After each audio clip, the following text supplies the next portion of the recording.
Hey guys, welcome back to channel.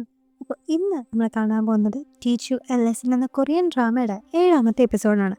അങ്ങനെ കഴിഞ്ഞ എപ്പിസോഡിൽ നമ്മുടെ ERPBയിലെ ഇൻസ്പെക്ടേഴ്സ് എല്ലാവരും കൂടിയിട്ട് കുറേ ബുള്ളീസൊക്കെ ഡ്രഗിൻ്റെ കുറേ ബിസിനസ്സൊക്കെ നടത്തുന്ന ഒരു സ്കൂളിലേക്ക് എത്തുകയും ആ ബുള്ളീസിൻ്റെ വൃത്തികെട്ട സ്വഭാവത്തിന് അവരെ ഒരു ജുവനൽ ഹോമിലേക്ക് ആക്കുകയും പക്ഷെ അവിടെ വെച്ച് ആരും ഒട്ടും എക്സ്പെക്ട് ചെയ്യാണ്ട് നമ്മുടെ ERPB ഇൻസ്പെക്ടറായിട്ടുള്ള ഹ്വാജിൻ അവൻ്റെ ഭാര്യയെ കൊന്ന ആ ഒരു പ്രതിനെ അവിടെ വെച്ച് കാണുകയും ചെയ്തിട്ടുണ്ടായിരുന്നു. അങ്ങനെ ഇന്നത്തെ എപ്പിസോഡൊക്കെ തുടങ്ങുമ്പോൾ വർഷങ്ങൾക്ക് ശേഷം താൻ ജീവനോളം സ്നേഹിച്ച് തൻ്റെ ഭാര്യനെ കൊന്ന അവൾ പഠിപ്പിച്ചുകൊണ്ടിരുന്ന ആ ഒരു സ്റ്റുഡൻറ്റിനെ നേരിട്ട് കാണുന്ന നമ്മുടെ ഇൻസ്പെക്ടർ ദേഷ്യത്തോടെയും വിഷമത്തോടെയും എന്ത് ചെയ്യണമെന്ന് അറിയാണ്ടിരിക്കുമ്പോൾ ഇപ്പൊ ആ ഒരു ചെക്കൻ വന്നിട്ട് ഇൻസ്പെക്ടറുടെ കാല് പിടിച്ചിട്ട് തന്നോട് ക്ഷമിക്കണമെന്നും ഈ ഒരു ലോകം മുഴുവൻ തന്നെ എതിരെ നിന്നപ്പോഴും തന്നെ സപ്പോർട്ട് ചെയ്തിരുന്നത് തന്റെ ടീച്ചറായിട്ടുള്ള മിസ് ചോയി ആയിരുന്നെന്നും പക്ഷെ എന്നിട്ടും ആ ഒരു തെറ്റായ സമയത്ത് താൻ അവളെ കൊന്നു കളഞ്ഞു എന്നും പറഞ്ഞ് വളരെയധികം റിഗ്രറ്റ് ചെയ്തിട്ട് അവനിപ്പോൾ മാപ്പ് പറഞ്ഞ് ഇൻസ്പെക്ടറുടെ അടുത്ത് അപേക്ഷിക്കുന്നുണ്ടെങ്കിലും ഇപ്പൊ നമ്മുടെ ഹ്വാജിൻ അത് കേൾക്കാണ്ട് മൈൻഡ് ചെയ്യാണ്ട് നടന്ന് പോകുന്നുണ്ട്. പക്ഷെ തൊട്ട് പിന്നാലെ തന്നെ ആ ഒരു ക്രിമിനലിന്റെ മുഖഭാവം മാറുമ്പോഴാണ് ശരിക്കും അവനെയും കാട്ടിക്കൂട്ടിയതൊക്കെ ഒരു നാടകമാണെന്നുള്ളൊരു കാര്യം നമുക്ക് മനസ്സിലാകുന്നത്. അങ്ങനെ അതിനുശേഷം പിന്നീട് നമ്മളെ കാണിക്കുന്നത് മിനിസ്റ്ററും നമ്മുടെ ഇൻസ്പെക്ടേഴ്സ് എല്ലാവരും കൂടി ഇരുന്നിട്ട് ഇപ്പൊ സ്കൂൾ കുട്ടികളുടെ ഇടയിൽ ഉള്ള ഈ ഡ്രഗിന്റെ കാര്യങ്ങളും അതിൽ നിന്ന് എങ്ങനെയൊക്കെ അവരെ പിന്തിരിഞ്ഞ് നിർത്താമെന്നൊക്കെ പറഞ്ഞ് അവരങ്ങനെ ഡിസ്കസ് ചെയ്തുകൊണ്ടിരിക്കുമ്പോഴാണ് പെട്ടെന്ന് സെക്യൂരിറ്റിക്കാരുടെ കണ്ണ് വെട്ടിച്ചിട്ട് ഇപ്പൊ ഒരു മിഡിൽ ഏജ് ആയിട്ടുള്ള ഒരാള് അവിടേക്ക് കയറി വന്നിട്ട് തനിക്ക് മിനിസ്റ്റർ കാണണമെന്നും പറഞ്ഞ് കരഞ്ഞ് നിലവിളിക്കുന്നത്. അങ്ങനെ ആളുടെ മട്ടും ഭാവമൊക്കെ കാണുമ്പോൾ മിനിസ്റ്റർ അയാളുടെ അടുത്ത് സംസാരിക്കുകയും അയാൾ തന്റെ പ്രശ്നങ്ങളൊക്കെ മിനിസ്റ്റർ അടുത്തും ഇൻസ്പെക്ടേഴ്സിന്റെ അടുത്ത് പറയുകയും ചെയ്യുന്നുണ്ട്.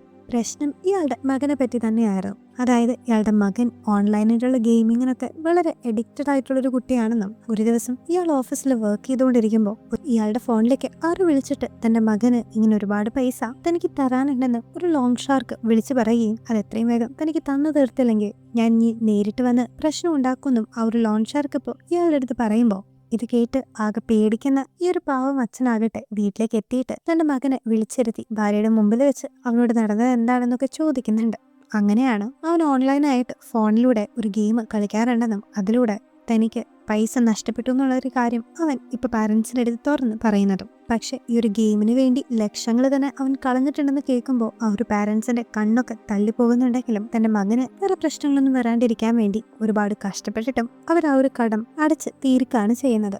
അങ്ങനെ പിന്നീട് ഈ ഒരു മകൻ ഇനി ഒരിക്കലും താൻ ഓൺലൈനിൽ ഗെയിം കളിക്കില്ലെന്നും ഗാമ്പിൾ ചെയ്യില്ലെന്നും ഇവരുടെ അടുത്ത് പ്രോമിസ് ചെയ്തെങ്കിലും പിന്നീട് ഇടയ്ക്കിടയ്ക്ക് അവനിങ്ങനെ പഠിക്കാനിരിക്കുമ്പോഴും ഫോൺ കാണുമ്പോഴൊക്കെ അവന് ആ ഒരു ഗെയിം കളിക്കാനായിട്ടുള്ള ഒരു ടെൻഡൻസി വരികയും പിന്നീട് അങ്ങോട്ട് അവനങ്ങനെ ഗെയിം കളിച്ച് കൂടുതൽ നഷ്ടങ്ങൾ തന്റെ വീട്ടുകാർക്ക് ഉണ്ടാക്കി വെക്കുകയും ചെയ്തിട്ടുണ്ടായിരുന്നു. അങ്ങനെ ഇതിൻ്റെയൊക്കെ പേരിൽ ഒരുപാട് പ്രശ്നങ്ങൾ ഉണ്ടാവുകയും ഈ ഒരു അച്ഛൻ വർക്ക് ചെയ്യുന്ന ഒരു ഓഫീസിലേക്ക് ഒരുപാട് ലോങ് ഷാക്കുകൾ വന്ന് അയാളെ ഉപദ്രവിക്കുകയും ചെയ്തിട്ടുണ്ടായിരുന്നു.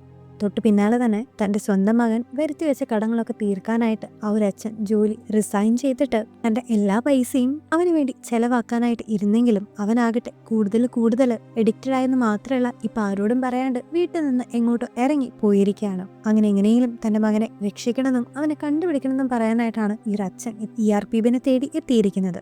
അങ്ങനെ ഇപ്പോൾ ഈ ഒരു പ്രശ്നത്തിന് ഒരു പരിഹാരം കണ്ടുപിടിക്കാനായിട്ട് നമ്മുടെ ഇൻസ്പെക്ടറായിട്ടുള്ളൊരു ബൊങ് പുതിയതായിട്ട് അവിടേക്ക് ട്രാൻസ്ഫർ ചെയ്തെത്തിയ ഒരു പുതിയ കുട്ടിയെ പോലെ അവിടേക്ക് ഇപ്പോൾ ഡ്രസ്സൊക്കെ ചെയ്ത് എത്തുന്നുണ്ട്. മാത്രമല്ല അവന്റെ ക്യാമറ അറ്റാച്ച്ഡ് ആയിട്ടുള്ള ആ ഒരു സ്പെക്സിലൂടെ അവിടെ നടക്കുന്ന കാര്യങ്ങളൊക്കെ അവൻ ERPBയിലെ ഇൻസ്പെക്ടേഴ്സിനെ അറിയിക്കുന്നുണ്ടായിരുന്നു. നോക്കുമ്പോൾ അവനിപ്പോൾ ഇരിക്കുന്ന ആ ഒരു ക്ലാസ്സിലെ എല്ലാവരും തന്നെ ഗേൾസും ബോയ്സും അടക്കം ഫുള്ളും ഫോണിൽ തന്നെയായിരുന്നു. ആ ഒരു ഫോണിൽ ഒരു പ്രത്യേകതരം ആപ്പിൽ അവരങ്ങനെ ഗെയിം കളിച്ചുകൊണ്ടിരിക്കുകയാണ്.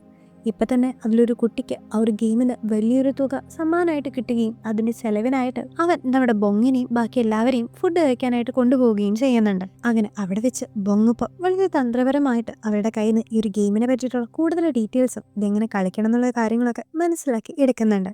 മാത്രമല്ല ഇങ്ങനെ ഗെയിം കളിക്കുന്നതാണ് പൈസ ഉണ്ടാക്കാൻ പറ്റുന്ന ഏറ്റവും എളുപ്പമായിട്ടുള്ള ഒരു വഴി എന്ന് പറഞ്ഞിട്ട് അവന്റെ ഫ്രണ്ട്സ് ഇപ്പൊ അവന് ആ ഒരു ഗെയിം ഇൻട്രൊഡ്യൂസ് ചെയ്ത് കൊടുക്കുകയും ഇപ്പോൾ അത് കളിക്കാനായിട്ടൊരു ടെൻഡൻസി നമ്മുടെ ബൊങ്ങിന് ഫീൽ ചെയ്യുകയും ചെയ്തിട്ടുണ്ടായിരുന്നു. അങ്ങനെ അന്ന് രാത്രി വീട്ടിലേക്ക് എത്തുമ്പോൾ തന്നെ നമ്മുടെ ബൊങ് ആ ഒരു ഗെയിം ഇൻസ്റ്റാൾ ഒക്കെ ചെയ്ത് അത് കളിച്ചു തുടങ്ങുമ്പോൾ ആദ്യത്തെ ഒരു 2-3 കളിയിൽ നമ്മുടെ ബൊങ് തുടർച്ചയായിട്ട് ജയിക്കുകയും അവന് വലിയൊരു പൈസ തന്നെ സമ്മാനമായിട്ട് കിട്ടുകയും ചെയ്തിട്ടുണ്ടായിരുന്നു. പക്ഷെ പിന്നീട് അങ്ങോട്ട് അവൻ ആ ഒരു പൈസ ബെറ്റ് വെച്ച് കളിക്കുന്ന ഓരോ കളിയും അവൻ തോക്കാനായിട്ട് തുടങ്ങുകയും അങ്ങനെ ആ ഒരു രാത്രി മുഴുവൻ അവൻ ആ ഒരു ഗെയിമും കളിച്ച് അവന്റെ കയ്യിലുള്ള എല്ലാ പൈസയും ആ ഒരു ഗെയിമിൽ ഇൻവെസ്റ്റ് ചെയ്ത് കളഞ്ഞുകൊണ്ടിരിക്കുകയായിരുന്നു. അങ്ങനെ തന്റെ കയ്യിലുള്ള എല്ലാ പൈസയും നഷ്ടപ്പെട്ട് പിറ്റേ ദിവസം ഭ്രാന്ത് പിടിച്ച് ഉറക്കൊളിച്ചേണ്ട ക്ഷീണമായിട്ട് ബൊങ് ക്ലാസ്സിലേക്ക് എത്തുമ്പോൾ അവന്റെ ഫ്രണ്ടായിട്ടുള്ള അവൻ ഈ ഒരു ഗെയിം ഇൻട്രൊഡ്യൂസ് ചെയ്ത് കൊടുത്ത് സിയോൺ ബിൻ എന്ന് പറഞ്ഞ ഒരു പയ്യനിപ്പോൾ അവന്റെ അടുത്ത് വന്നിട്ട് നിനക്ക് എന്തായാലും ആ ഒരു ഗെയിം കളിച്ച് പൈസ ഉണ്ടാക്കാനായിട്ടുള്ള കഴിവുണ്ടെന്നും അതുകൊണ്ട് നിനക്ക് പൈസ തന്ന് സഹായിക്കാൻ പറ്റുന്ന ഒരാളെ ഞാൻ നിനക്ക് റെക്കമെൻഡ് ചെയ്ത് തരാമെന്ന് പറഞ്ഞിട്ട് സിയോൺ ബിന്ന് തന്നെ നമ്മുടെ ബൊങ്ങിനെ ഇപ്പോൾ ഒരു ലോൺ ഷാർക്കിനെ പരിചയപ്പെടുത്തി കൊടുക്കുന്നുണ്ട്.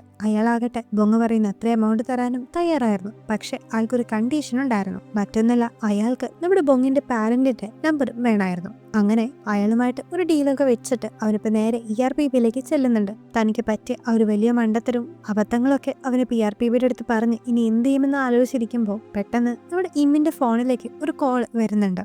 നോക്കുമ്പോൾ നേരത്തെ നമ്മുടെ ബൊങ്ങാകട്ടെ തന്റെ അമ്മയുടെ ഫോൺ നമ്പർ എന്ന് പറഞ്ഞ് കൊടുത്തിരുന്നത് ആക്ച്വലി നമ്മുടെ ഇമ്മിന്റെ നമ്പർ തന്നെയായിരുന്നു. നമ്മുടെ ഇമ്മാകട്ടെ ഇത് കേൾക്കുമ്പോൾ നമ്മുടെ ബൊങ്ങിന്റെ അമ്മയായി തന്നെ നിന്നിട്ട് ആ ഒരു ലോൺ ഷാർക്സിന്റെ അടുത്ത് സംസാരിക്കുമ്പോഴാണ് ശരിക്കും ഇതൊക്കെ ഒരു ട്രാപ്പാണെന്നും ആ ലോൺ ഷാർക്സ് തരുന്ന പൈസയ്ക്ക് വളരെയധികം ഇൻട്രസ്റ്റ് പറയുന്ന കാരണം കൊണ്ട് അതൊരു വലിയ എമൗണ്ട് ആയിട്ട് മാറുന്ന കാര്യം അവർ മനസ്സിലാക്കുന്നത്. അങ്ങനെ ഇനിയും കൂടുതൽ എവിഡൻസസ് കിട്ടാനും കാര്യങ്ങൾ മനസ്സിലാക്കാൻ വേണ്ടിയിട്ടും ഇച്ചിരി റിസ്കി ആയിട്ട് കൂടെ അവർ ബൊങ്ങിനെ വീണ്ടും ആ ഒരു സ്കൂളിലോട്ട് അയക്കുന്നുണ്ട്. ബൊങ്ങാകട്ടെ ഇപ്പൊ പൈസ ആ ഒരു ലോൺ ഷാർക്കിന് കൊടുക്കാനുള്ളതുകൊണ്ട് ഏത് നിമിഷവും ആ ലോൺ ഷാർക്സ് ഇവന് കിഡ്നാപ്പ് ചെയ്യാം എന്ന് ഓൾറെഡി ഇവർക്ക് അറിയാമായിരുന്നതുകൊണ്ട് ഇമ്മിപ്പോ നമ്മുടെ ബൊങ്ങിന്റെ കാവലായിട്ട് അവിടെ നിൽക്കുന്നുണ്ടെങ്കിലും പെട്ടെന്ന് ഫുഡ് കാണുമ്പോൾ അവളുടെ ശ്രദ്ധ ചെറുതായിട്ടൊന്ന് മാറിപ്പോവുകയും ആ ഗ്യാപ്പിന് ഒരു ടാക്സിയിൽ കുറെ ആൾക്കാർ വന്നിട്ട് അവളുടെ ബൊങ്ങിനെ അവിടെ നിന്ന് തട്ടിക്കൊണ്ടു പോവുകയും ചെയ്തു. ഇതേ നേരം ആ ഒരു ലോൺ ഷാർക്ക് ആകട്ടെ ഇതുപോലെ കുട്ടികളെ ശരിക്കും പിഴിയുകയും അവർക്ക് ഇനിയൊരിക്കലും ആ ഒരു പൈസ തന്നു തീർക്കാൻ പറ്റില്ലെന്ന് ഉറപ്പുവരുത്തുമ്പോൾ അവരെ കൊണ്ട് ഒരു ബാങ്ക് കൊള്ളയടിപ്പിക്കുകയും പൈസ ഭീഷണിപ്പെടുത്തി കട്ടെടുപ്പിക്കുകയും ഒക്കെയായിരുന്നു ആ ഒരു ലോൺ ഷാർക്ക് ചെയ്തുകൊണ്ടിരുന്നത്. അങ്ങനെ ഇപ്പൊ അവൻ ബാക്കിയുള്ള പിള്ളേർക്കൊക്കെ ഓരോ ടാസ്കുകൾ കൊടുത്ത് അവരത് കംപ്ലീറ്റ് ചെയ്തെങ്കിലും അവിടെ ബൊങ്ങാകട്ടെ എല്ലാത്തിനും പേടിച്ച് മടിച്ചു നിൽക്കുന്ന കാരണം കൊണ്ട് അവനിപ്പോ നമ്മുടെ ബൊങ്ങിനെയും കൂട്ടിയിട്ട് വളരെ സീക്രട്ട് ആയിട്ടുള്ള ഒരു ബിൽഡിങ്ങിലേക്ക് എത്തുന്നുണ്ട്. അങ്ങനെ അവിടെ എത്തിയതിനു ശേഷം അവനിപ്പോ ബൊങ്ങിനെ ഒരു കൂട്ടം പിള്ളേരുടെ ഒപ്പം ഇരുത്തിയിട്ട് അവന് കമ്പ്യൂട്ടറിൽ എന്തൊക്കെ വർക്കുകൾ ചെയ്യാനായിട്ട് കൊടുക്കുന്നുണ്ട്. അതായത് ആക്ച്വലി ഇങ്ങനെ ഇത്രയും വലിയ പൈസ തന്നു തീർക്കാൻ പറ്റാത്ത കുട്ടികളെ അവനിങ്ങനെ പിടിച്ചുകൊണ്ട് വന്നിട്ട് അവർക്ക് കമ്പ്യൂട്ടറിൽ നിലവിലുള്ള പ്ലേയേഴ്സിന് മെസ്സേജ് ഒക്കെ അയക്കാനായിട്ട് അവരെ പറഞ്ഞ് ഏൽപ്പിക്കുകയും ചെയ്തിട്ടുണ്ടായിരുന്നു. മാത്രമല്ല ഈ ഒരു കൂട്ടത്തിൽ തന്നെ ഇപ്പോൾ നമ്മൾ നേരത്തെ കണ്ട ആ ഒരു അച്ഛന്റെ ഓൺലൈൻ ഗെയിമിങ്ങിന് അഡിക്റ്റ് ആയിട്ടുള്ള മകനെയും അവിടെ നമുക്ക് കാണാൻ സാധിക്കും. ഇതേ നേരം തന്നെ തന്റെ ശ്രദ്ധ തെറ്റിയതുകൊണ്ടാണ് ബൊങ്ങിനെ കാണാണ്ട് പോയ എന്നുള്ളൊരു വിഷമത്തിൽ ആകെ ഭ്രാന്ത് പിടിച്ച് വിഷമം വരുന്ന ഇമ്മാകട്ടെ അവനെ ഈ ഒരു ഗെയിമിന്റെ കാര്യങ്ങളൊക്കെ ഇൻട്രൊഡ്യൂസ് ചെയ്ത സിയോൺ ബിൻ എന്ന അവന്റെ ആ ഒരു ഫ്രണ്ടിനെ ERPBയിലേക്ക് പിടിച്ചുകൊണ്ട് വന്നിട്ട് അവനോട് ഈ ഒരു ഗെയിമിന്റെ കാര്യങ്ങളൊക്കെ ചോദിക്കുന്നുണ്ട്. അങ്ങനെ അവനിൽ നിന്നിട്ട് ഇവര് ഇങ്ങനെ ഇരിക്കുന്ന ഈ ഒരു ഹൈഡ് ഔട്ടിന്റെ അഡ്രസ് ഒക്കെ മനസ്സിലാക്കുന്ന നമ്മുടെ ഹ്വാജിനും ഇമ്മും കൂടിയിട്ട് നേരെ അവിടേക്ക് എത്തുകയും അവിടെയുള്ള ഗുണ്ടകളെയൊക്കെ നിമിഷ നേരം കൊണ്ട് അടിച്ച് ഇടുകയും ചെയ്യുന്നുണ്ട്. പോരാത്തതിന് നമ്മളുടെ ഇമ്മിപ്പോ ബൊങ്ങിനെ പറ്റി ആ ഒരു ഗുണ്ടകളുടെ അടുത്ത് ചോദിക്കുന്നുണ്ട്. നിങ്ങള് പൊട്ടനായിട്ടുള്ള പക്ഷെ ക്യൂട്ടായിട്ടുള്ള ബൊങ് എന്ന് പറഞ്ഞ ഒരാളെ കണ്ടുവെന്നും അവനൊരു പാവാണെന്നും അവനെ എനിക്കിപ്പോ കാണണം എന്നൊക്കെ പറഞ്ഞ് അവളിപ്പോ ആ ഒരു ഗുണ്ടകളുടെ അടുത്ത് പറയുമ്പോൾ അവളുടെ ഉള്ളിലെ ഇനിയിപ്പോ ബോങ്ങിന്റെ അടുത്ത് എന്തെങ്കിലും ഫീലിങ്സ് ഉണ്ടോ എന്നുള്ളൊരു ഡൗട്ട് നമുക്ക് തോന്നും. ഇതേ നേരം തന്നെ ആ ഒരു ഗുണ്ടകളാകട്ടെ ആ ഒരു അച്ഛന്റെ മകനെ വളരെയധികം തല്ലി ചതച്ച് അവശനാക്കിയിട്ടിട്ടുണ്ടായിരുന്നു. അങ്ങനെ അവന്റെ അടുത്ത് നിൽക്കുന്ന ബൊങ് ഇമിന്റെ ഈ ഒരു സൗണ്ട് കേട്ട് അവിടേക്ക് എത്തുകയും പിന്നീട് ഒരു അടിപൊളി ഫൈറ്റിലൂടെ നമ്മുടെ ഇൻസ്പെക്ടേഴ്സ് ആ ഒരു ഗുണ്ടകളെല്ലാം താഴെയിട്ടിട്ട് ബൊങ്ങിനെ കണ്ടുപിടിക്കുകയും ചെയ്യുന്നുണ്ട്. അങ്ങനെ അതിനുശേഷം ഹ്വാജിനിപ്പോ ഈ ഒരു ഗുണ്ടകളുടെയൊക്കെ തലവനായിട്ടുള്ള ആ ഒരു ലോൺ ഷാർക്കിനെ കണ്ടുപിടിക്കാനായിട്ട് അവിടേക്ക് എത്തുമ്പോഴേക്കും ആ ഒരു ലോൺ ഷാർക്ക് എങ്ങനെയൊക്കെയോ അവിടെ നിന്ന് രക്ഷപ്പെട്ടിട്ടുണ്ടായിരുന്നു. പക്ഷെ അവൻ അവിടെ നിന്ന് രക്ഷപ്പെട്ടു പോകുന്ന കാണുന്ന നമ്മുടെ ഹ്വാജിനാകട്ടെ അവനെ ഫോളോ ചെയ്തിട്ട് കാറിൽ നിന്ന് പിടിച്ചു വലിച്ച് അവനെ താഴേക്ക് ഇട്ടിട്ട് അവന് നല്ല രീതിയിൽ തന്നെ മുഖത്ത് 2 എണ്ണം കൊടുക്കുകയും അവന്റെ കൈ പിടിച്ച് തിരിച്ച് അത് ഒടിക്കുന്ന പരുവത്തിൽ ആക്കി വെക്കുകയും ചെയ്യുന്നുണ്ട്. എന്നിട്ടും അവൻ ഇത്രയും നാള് കാണിച്ച ക്രൂരതയ്ക്ക് അവന്റെ അടുത്തിപ്പോ നിനക്ക് ഗെയിം കളിക്കാനായിട്ട് ഇഷ്ടമല്ലേന്നും ഇനി നീ എന്റെ ഒപ്പം ഒരു ഗെയിം കളിക്കാനും ആവശ്യപ്പെട്ടിട്ട് അവന്റെ ഒടിഞ്ഞ കൈ വെച്ചിട്ട് നമ്മുടെ ഇൻസ്പെക്ടർ അവിടെ ഇരുന്ന് റോക്ക് പേപ്പർ പെൻസിൽ സിസേഴ്സ് കളിച്ചുകൊണ്ടിരിക്കുകയാണ്. അവന്റെ കൈയാകട്ടെ ഇപ്പൊ ഒടിഞ്ഞ കാരണം കൊണ്ട് ഇപ്പോഴും ഇൻസ്പെക്ടർ തന്നെയായിരുന്നു ആ ഒരു കളിയിൽ ജയിക്കുന്നുണ്ടായിരുന്നത്. അങ്ങനെ ഓരോ തവണ ഇൻസ്പെക്ടർ ജയിക്കുമ്പോഴും ഇൻസ്പെക്ടർ അവനായിട്ട് നല്ലതുപോലെ തന്നെ കൊടുക്കുന്നുണ്ടായിരുന്നു. അങ്ങനെ ഏറ്റവും അവസാനം ഒരു കലാശക്കൊട്ടായിട്ട് ഒരു ഒറ്റെണ്ണം അവന്റെ മുഖത്ത് പൊട്ടിക്കുകയും ഓൺ സ്പോട്ട് അവന് ബോധം പോവുകയും ചെയ്യുന്നുണ്ട്. ഇതേ നേരം തന്നെ നമ്മുടെ ബൊങ്ങും ഇമ്മും കൂടിയിട്ട് ഗാംബ്ലിങ്ങിന് അഡിക്റ്റ് ആയിട്ടുള്ള ഒരു പയ്യനെ അവിടെ നിന്ന് രക്ഷപ്പെടുത്തുകയും ചെയ്യുന്നുണ്ട്. പിന്നീട് ആ ഒരു പ്രശ്നം പരിഹരിച്ചതിന് ശേഷം ബൊങ്ങിപ്പോ ഇമ്മിന്റെ അടുത്തേക്ക് വന്നിട്ട് നീ എന്തിനാണ് ഞാൻ ക്യൂട്ടാണെന്ന് നേരത്തെ പറഞ്ഞെന്ന് ചോദിക്കുമ്പോൾ അവളിപ്പോ അവിടെ നിന്ന് പരുങ്ങുന്നൊക്കെയുണ്ട്. സോ ആക്ച്വലി നമ്മുടെ ബൊങ്ങിന് ഇമ്മിന്റെ അടുത്തും ഇമ്മിന് ബൊങ്ങിന്റെ അടുത്തും ഫീലിങ്സ് ഒക്കെ ഉണ്ടെങ്കിലും രണ്ടുപേർക്കും അത് പരസ്പരം അങ്ങോട്ടും ഇങ്ങോട്ടും ഇതുവരെ അത് മനസ്സിലായിട്ടുണ്ടായിരുന്നില്ല. അങ്ങനെ ഇതിന്റെയൊക്കെ ഇടയിൽക്കൂടെ ചെറിയൊരു ലവ് സ്റ്റോറിയും അവിടെ വർക്ക്ഔട്ട് ചെയ്യുന്നുണ്ട്. അങ്ങനെ പിറ്റേ ദിവസം ഇപ്പോൾ ആ ഒരു കുട്ടിയുടെ അച്ഛൻ മിനിസ്റ്ററെ കാണാൻ വന്നിട്ട് തന്റെ മകനെ രക്ഷിച്ചതിൽ ഒരുപാട് നന്ദി പറയുന്നുണ്ട്.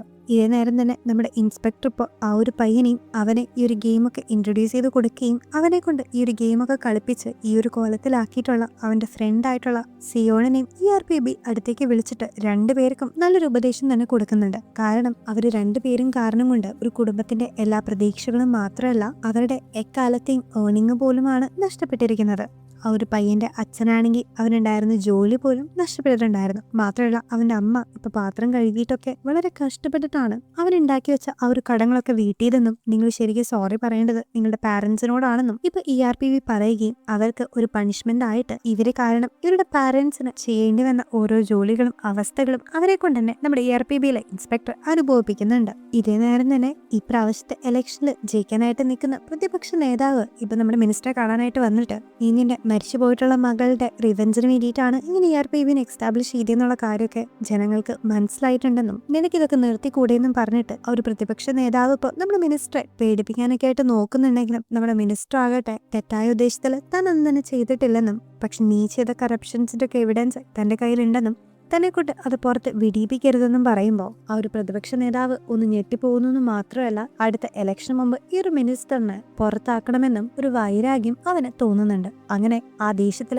അവൻ തിരിച്ച് അവന്റെ ഓഫീസിലേക്ക് വരുമ്പോഴാണ് ഈ ERPBനെ പറ്റിയിട്ടും മിനിസ്റ്ററെ പറ്റിയിട്ടൊക്കെ ഉള്ള രഹസ്യമായിട്ടുള്ള കുറച്ച് ഇൻഫർമേഷൻസ് ഒക്കെ അടങ്ങുന്ന ഒരു പെൻഡ്രൈവ് ഒരു മിസ്റ്റീരിയസ് ആയിട്ടുള്ള ഒരു ഇൻഫോർമറിലൂടെ അവിടെ എത്തുന്നത്. അങ്ങനെ പിന്നീട് അവിടുന്ന് സീൻ കട്ട് ചെയ്ത് നമ്മൾ കാണുന്നത് ഈ ഒരു പ്രതിപക്ഷ നേതാവ് ആ ഒരു ജുവനൈൽ ഹോമിലേക്ക് എത്തിയിട്ട് നമ്മുടെ മിനിസ്റ്ററുടെ മകളായിട്ടുള്ള മിസ് ചോയെ കൊന്ന ആ ഒരു സ്റ്റുഡന്റിനെ കാണുന്ന ഒരു സീനോട് കൂടിയിട്ടാണ് ഇന്നത്തെ ഈ ഒരു എപ്പിസോഡ് ഇവിടെ എൻഡ് ചെയ്യുന്നത്. സോ ഗൈസ്, അങ്ങനെ നമ്മുടെ ERPB ഒന്നിനു പുറകെ ഒന്നായിട്ട് മെച്ചപ്പെട്ട് കൊണ്ടിരിക്കുകയാണെങ്കിലും ഇതൊന്നും സഹിക്കാൻ പറ്റാത്ത ഒരുപാട് റൈവൽസ് അതിനെ തകർക്കാനായിട്ട് എട്ടിന്റെ പണി നോക്കുന്നുണ്ട്. മാത്രമല്ല ഇപ്പോ ഇവിടെ വന്നിരിക്കുന്ന ആ മിസ് ചോയുടെ കൊലപാതകയായിട്ടുള്ള ആ ഒരു സ്റ്റുഡന്റിന്റെ പുറകിലും ഒരുപാട് മിസ്റ്ററീസ് ഒളിഞ്ഞു കിടക്കുന്നുണ്ട്. സോ അതെന്തൊക്കെയാണെന്ന് ഇനി വരുന്ന എപ്പിസോഡിൽ കൂടെ നമുക്ക് കാണാട്ടോ. അപ്പോൾ അടുത്ത എപ്പിസോഡ് വരുന്നവരെ എല്ലാവരും ടേക്ക് കെയർ. ബൈ.